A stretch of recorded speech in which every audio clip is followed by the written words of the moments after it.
अगर औरत को एक ही रात में हमला करना चाहते हो तो उसके साथ 3 तरीकों से हम बिस्तरी करो।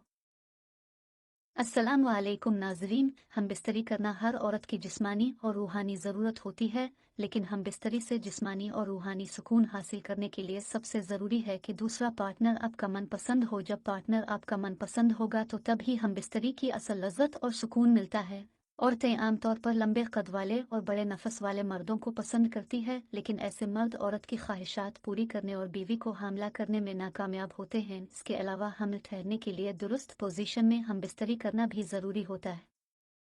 नंबर 1, बीवी को घोड़ी बनाकर हम बिस्तरी करना है। हम बिस्तरी के इस पोजीशन में जहां बीवी घुटनों के बिल मर्द के सामने घोड़ी बन जाती है और मर्द औरत के पीछे खड़े होकर बैठकर औरत की शर्मगाह में पीछे के रास्ते अगली शर्मगाह में अपना नफस डालता है और हम बिस्तरी करता है।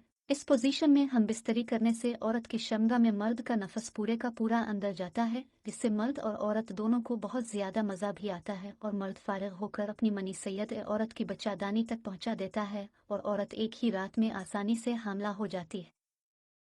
नंबर 2, बीवी को नीचे लेटाकर हम बिस्तरी करना। हम बिस्तरी के इस पोजीशन में जहां बीवी नीचे सीधा लेट जाती है और मर्द इसके सामने से ऊपर आकर औरत के सीना बसीना हैकर औरत की टांगे खोलकर टांगे ऊपर उठाकर अपने कंधों पर रखकर औरत की शर्मगाह में अपना नफस दाखिल करके हम बिस्तरी करता है, जिससे मर्द की मनी सीधा जाकर बच्चादानी में गिरती है और औरत आसानी से हामला हो जाती है। हम बिस्तरी की ये पोजीशन सबसे आसान और सबसे मुअस्सिर होती है। इस पोजीशन में मर्द और औरत को कोई नुकसान नहीं होता। नंबर 3, बीवी को गोद में बैठाकर हम बिस्तरी करना। हम बिस्तरी के इस पोजीशन में जहां मर्द नीचे बैठकर सीधा लेटकर औरत को अपने ऊपर आकर अपनी गोद में बैठता है और औरत की शर्मगाह में अपना नफस दाखिल करता है और औरत नफस के ऊपर नीचे हरकत करती है, जो मर्द और औरत दोनों के लिए सुकून और लज्जत का बाइस बनता है। अस्सलाम वालेकुम नाजरीन, हर औरत के अंदर जिनसी और जिस्मानी फितरत होती है। हर औरत मर्द के साथ हम बिस्तरी करने की ख्वाहिश करती है। हर रंग, हर नस्ल और हर ज़बान वाली औरत शहवत का शिकार होती है। शादीशुदा और गैर शादीशुदा औरतों की शहवत में फ़र्क होता है।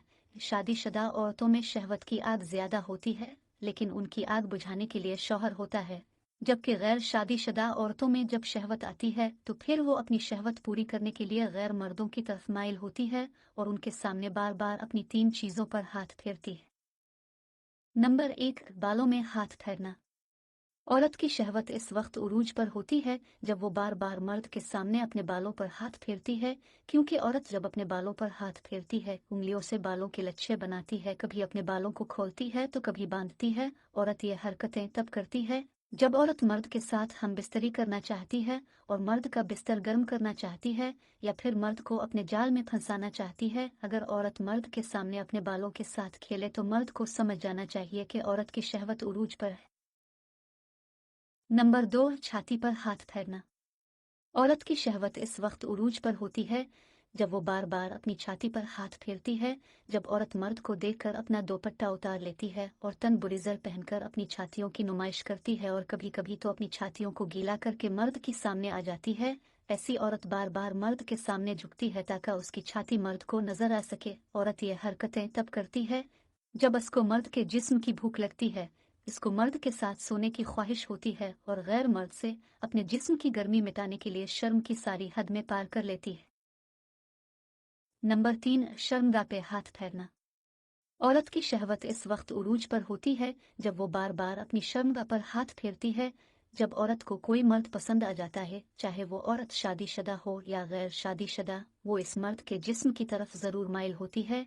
जब ऐसी औरत अपने पसंदीदा मर्द को देखती है तो इसके सामने अपने बालों में हाथ फेरती है, अपनी छाती पर हाथ फेरती है और जब मर्द इसकी तरफ माइल हो जाता है, इसके जाल में फंस जाता है